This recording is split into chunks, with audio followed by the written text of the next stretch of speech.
माशाल्लाह जी ਅਸੀਂ ਪਿੱਛੇ ਰਹਿ ਗਏ ਸਾਰਿਆਂ ਨੂੰ आगे राश का हो खैरियत है ठीक ठाक है और जी खैरियत है ठीक ठाक है अस्सलाम वालेकुम और तक सब खैरियत ठीक ठाक अस्सलाम वालेकुम जी अस्सलाम वालेकुम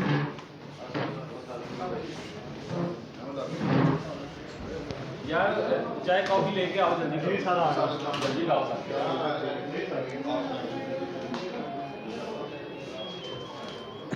जनाब खैरियत है ठीक ठाक हो ठीक है खैरियत है ठीक ठाक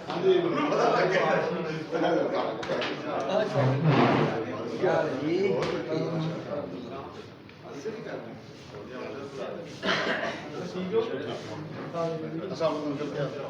ਕੀ ਹਾਲ ਹੈ ਅਲੀ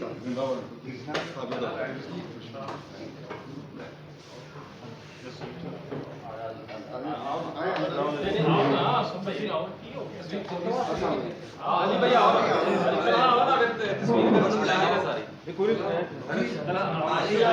फोटो ਅਸੀਂ ਬਣਾਉਂਦੇ ਆ ਨਾ ਫਿਰ ਹਾਂਜੀ ਹਾਂਜੀ ਬਾਦਸ਼ਾਹ ਭਾਈ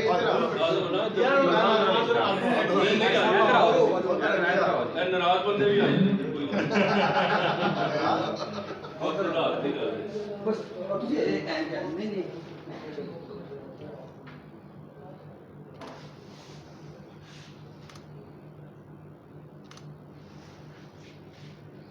ओके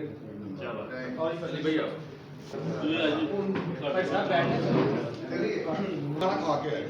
ਸਾਡੇ ਨਾਲ ਆਮਰ ਸਾਹਿਬ ਕੀ ਹੋਈ ਤੁਸੀਂ? ਨਹੀਂ ਆਮਰ ਵਾਲੀ ਗੱਡੀ ਹੋਈ ਸੀ ਮਾਸ਼ਾਅੱਲਾ। ਤੇ ਆਮਰ ਨੇ ਦੀ ਗਣੀ ਦੇ ਬਾਅਦ ਸਾਨੂੰ ਹੋਏ ਨੇ। ਅਰੇ ਖਾਣਾ ਥੋੜਾ ਬਹੁਤਾ ਖਾਣਾ ਸਾਨੂੰ ਬੜੀ ਅਸੀਂ ਕਿਹਾ ਭੋਲੇ ਹੋ ਗਏ ਜਦੋਂ ਰਸ਼ ਮੁੱਕ ਜਾਏਗਾ ਨਾ ਇੱਕ ਦਫਾ ਮਾਸ਼ਾਅੱਲਾ बड़ा अपना दर्शन ਇਹਨਾਂ ਦੇ ਵਾਲਾ ਸਾਹਿਬ ਨੇ ਵੱਡੇ ਗਲੇ ਦੀ ਯਾਰ ਯਾਰ ਇਹ ਲੈ ਬਈ